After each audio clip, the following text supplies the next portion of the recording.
Hi friends, நம்ம இப்போ இங்கே பார்க்க போகிறது 7x + 7x + 7x = 777. இங்கே எக்ஸோட வேல்யூ என்ன அப்படின்னு பார்க்க போகிறோம். இப்போது a + a + a = 3aன்னு சொல்லலாமா? அதே மாதிரி தான் 7x + 7x + 7x எப்படி எழுதலாம்? 3.7x = 777 எழுதலாமா? இப்போது ரெண்டு சைடுமே 3ஆல் டிவைட் பண்ணுறோம். 3.7x divided by 3 is equal to 777 divided by 3. இப்போ 3 கேன்சல் ஆயிருமா? இந்த 3 கட் பண்ணால் 259 கிடைக்குமா? அப்போது 7x is equal to 259. ரெண்டு சைடுமே நம்ம இப்போ என்ன பண்ணுறோம்? லாக் எடுக்க போகிறோம். அப்போது log of 7x is equal to log of 259. இப்போ ஒரு ஃபார்முலா யூஸ் பண்ண போகிறோம். log of a power b is equal to b dot log of a. இப்போ இது ரெண்டும் சேமாக இருக்கா? அப்போ இந்த ஃபார்மெட்டில் எழுதலாமா? x dot log of 7 is equal to log of, இப்போ 259 எப்படி எழுதலாம்? 7.37 எழுதலாமா? அப்புறம் ரெண்டு சைடுமே log 7ஆல் டிவைட் பண்ணுறோம்.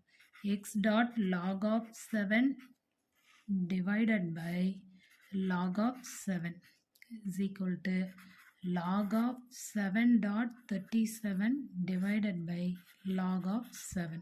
இப்போ ரெண்டு கேன்சல் ஆயிருமா? அப்புறம் இன்னொரு ஃபார்முலா யூஸ் பண்ண போகிறோம். இப்போது log of a dot b is equal to log of a plus log of b.